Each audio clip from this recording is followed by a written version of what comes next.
penting bagi kita, karena kesehatan itu merupakan suatu hal yang perlu dan sangat penting dalam konteks kehidupan.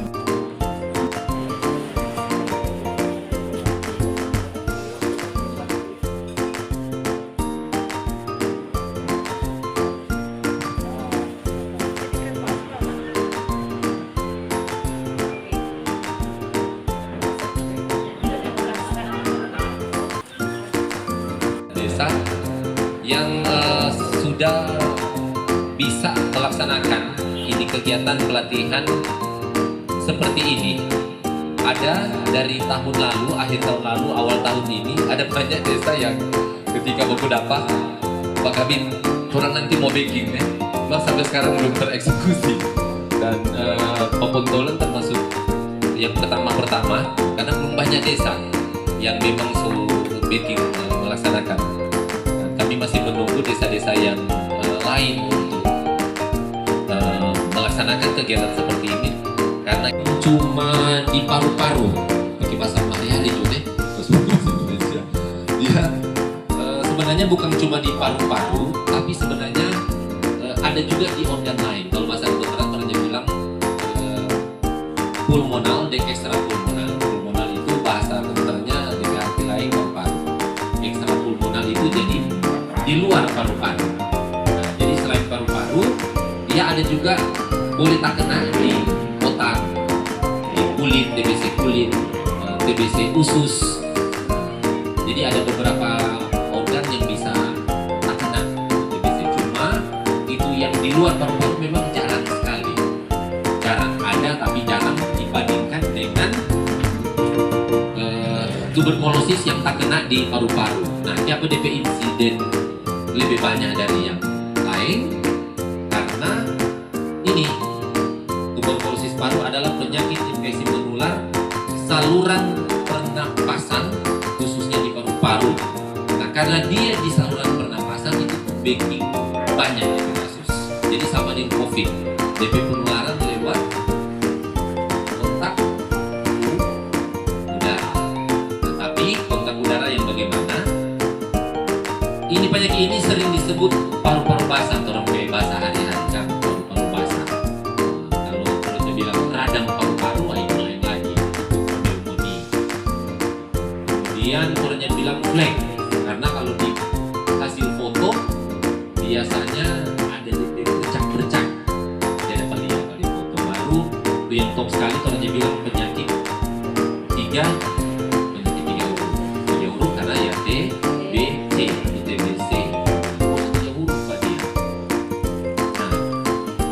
Ini TBC ini bukan penyakit keturunan ya. Bukan penyakit keturunan, bukan karena guna atau istilah jadi hari-hari apa orangnya orang Solo, Doti, orang Subeki. Jadi itu bukan seperti itu. Jadi TBC itu penyakit infeksi menular saluran pernapasan. Kenapa dia banyak sekali? Karena ini gampang sekali. Penyebabnya itu disebabkan oleh Mycobacterium tuberculosa, di bahasa kedokterannya bakteri tuberkulosa. Jadi kalau di kesehatan di kedokteran itu kuman-kuman ada banyak macam. Ada plasmodium, parasit, ada virus, ada bakteri. Jadi kalau di ilmu kesehatan lingkungan, seseorang itu mau dapat penyakit kalau ada 3 unsur di situ: host, agent, dan atau the environment. Atau host itu orang manusia, agent itu DP pembawa penyakit. Jadi misalnya nyamuk Aedes aegypti, nyamuk Anopheles malaria, itu DP agent. Lalu environment itu lingkungan. Jadi misalnya misalnya ini kan kolam di Sabara, kemudian ada ikan, lawan sekali tanpa akan ini nyamuk Anopheles, nyamuk malaria, itu DP lingkungan yang tidak bersih. Ini ada keterkaitan dan ketergantungan. Jadi kalau tuberkulosa itu DP penyebab bakteri. Kalau COVID dulu virus. Nah, bagaimana DP cara penularan? Jadi boleh dapat lihat di gambar. Jadi itu kuman TBC itu, kalau yang sekarang orang bicarakan paru-paru itu ada di paru-paru. Nah, ketika terjadi infeksi akan terjadi produksi lender. Sampai kalau dapat infeksi luka, pompa, nah, banana itu bakteri saja itu. Makanya kalau disobrak mesti potong, mesti insisi, mesti belah, dan mesti keluar. Jadi ada lender di dalam paru-paru, hasil daripada infeksi itu. Nah, itu lender ini selain paru-paru dia mau tempat di sini, di saluran napas ini, bahasa dokternya ini bronkus. Bronkus, sepanjang saluran napas ini kita isi dengan lender karena dia mau cari tanpa tuh lender ini semakin banyak diproduksi, dan akibat lender yang so banyak maka akan terjadi refleks batuk. Batuk itu bukan penyakit sebenarnya. Sakit apa? Sakit batuk. Batuk itu sebenarnya adalah gejala batuk itu timbul karena Tuhan dah baking orang tubuh ini sama nih kalau bersih. Jadi batuk itu adalah sebuah upaya dari tubuh, khususnya saluran pernapasan, mesti keluar itu benda asing yang dianggap benda asing di saluran napas. Nah, cuma jeleknya waktu dia batuk karena dia mesti keluar tuh lender, keluarlah lender itu dari saluran napas. Bedanya bukan lender ludah, lender yang dari paru-paru. Nah, makanya boleh tanya, dokter kalau mau pakai alat makan sama-sama, pakai handuk sama-sama, minta maaf. Kalau kata Pak Sunda bagaimana? Buta jangke atau enggak? Hah? Ibu bilang minta jangke. Orang balik ulang deh. Kalau baku pakai alat sama-sama, apalagi? Misalnya kita duduk baku saya begini.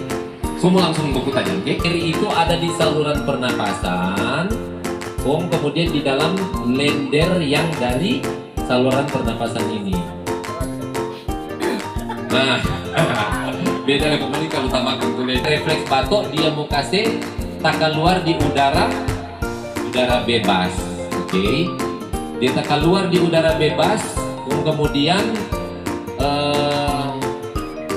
ini bakteri ini bersifat dia punya daya tahan sama dengan COVID dulu. Kalau kena sinar matahari langsung dia mau mati. Nah, kalau dia dalam suasana lembab dia akan lebih hidup. Nah, makanya itu kalau rumah muntah tutup risiko sekali, bahaya sekali. Nah, dia ada di udara bebas, kemudian orang-orang yang sehat akan menghirup itu. Nah, sekali lagi kita kembali. Jadi udara itu bakteri itu mau keluar mau panjang pada waktu orang refleks batuk. Berarti kalau kita bicara begini berarti apa? Berarti nyanda. Kalau kita basloki sama-sama dengan orang sebentar refleks batuk, kemudian dari lender yang batuk itu di udara, kemudian orang hirup. Nah, jadi kalau misalnya orang makan pakai alat sama-sama sama dengan HIV, berarti nyanda. Beda lender ludah dengan lender yang tadi. Kalau bahasa kedokterannya, kalau ludah itu saliva. Nah, kalau ini di bahasa kedokteran itu sputum. Jadi itu bakterinya mau bisa hidup di ludah. Nah, ada di situ. Ya, karena ada udara yang tak masuk lender, tak masuk lewat mulut dan waktu itu ada mungkin yang bernafas lewat mulut, suka. Tak masuk di saluran pencernaan, tak masuk di lambung. Apa tuh mau jadi? Mati bakteri dengan dengan asam lambung. Oke? Nah, jadi dia akan hidup di udara dan kemudian terhirup oleh orang yang sehat. Makanya kan tuh kalau waktu dia orang curiga sakit, oh ini so batuk so lama. Orang biasa aja suruh apa? Ada yang pernah dapat sakit TBC? Atau orang ke keluarga? Apa tuh orang mau suruh periksa? Puskesmas mau suruh periksa apa? Periksa lender yang bagaimana? Nah, lender yang tadi, lender yang orang mau suruh hela dari dalam. Kalau kasih ludah, tuh pegawai puskesmas mau suruh apa? Suruh pulang, bawa pulang-ulang. Bukan itu tutup hati. Nah, biasanya tuh lender kuning. Kalau ludah kan bukan kuning loh. Nah, tuh lender yang warna kuning. Terserah hijau atau kuning. Jadi dia kental ke kuning-kuningan yang kehijauan itu tuh lebih gagal mau cari akar. Dari satu kali refleks babato orang yang sakit TBC, dari satu kali orang yang sakit TBC ke babato, dia bilang begini, pasien TBC aktif dapat menularkan pada 10 sampai 15 orang di sekelilingnya setiap tahun. Oke, ini DP gambar dan kira-kira. Jadi orang pe anak suami. Karena DP teori bilang begini, jadi paling resiko sekali mau tertular itu adalah satu, anak-anak. Siapa anak-anak? Karena daya tahan tubuh. Kedua, orang yang sementara sakit HIV/AIDS. Yang ketiga, yang berisiko sakitnya bukan yang risiko penularan. Kalau risiko penularan semua. Tadi kota yang risiko penularan sebelum masuk di sini terlupa. Jadi TBC itu dari 10 sampai 15 tadi tidak semua memang orang yang akan bergejala. Nah, biasanya tergantung daya tahan tubuh. Kemudian yang tadi karena dia di udara bebas, paling risiko sekali itu ada yang orang dia bilang kontak erat. Yang risiko penularannya bukan risiko sakit. Yang risiko mau tertular itu adalah orang yang kontak erat. Kalau dia kontak erat berarti balik ulang ke gambar tadi. Yang kontak erat berarti siapa? Satu, keluarga. Dua, orang yang sering berhadapan dengan orang yang sakit itu. Karena kontak erat. Bayangkan hari-hari dia mau babato, dia mesti keluar tuh lender, risiko sekali. Itu biasanya sama dengan kusta, masa batang. Lanjut. Jadi itu risiko penularan orang yang kontak erat, yang risiko penularan orang yang satu rumah atau yang sering baku dapat. Kemudian yang risiko sakit, jadi sebenarnya orang itu suka jangke. Orang sama itu suka jangke. Orang di dalam tubuh itu suka ada bakteri, apalagi kasihan orang dokter tenaga kesehatan. Hari-hari baru dapat dengan orang yang orang tak tahu udah sakit, positif dia atau nyangka. Semua orang sebenarnya so ada, cuma itu kuman itu bahasa kedokterannya dia bilang dorman. Dia diam di dalam tubuh. Jadi ketika dia mau aktif, karena orang daya tahan tubuh bagus, dia melawak, dia tekan, jadi dia mau aktif. Padahal so ada tuh kuman TBC. Orang mau tahu orang pernah kontak dengan orang TBC, orang nggak tahu tuh, apalagi orang tenaga kesehatan. Nah, cuma ada populasi yang akan beresiko ketika sudah papar,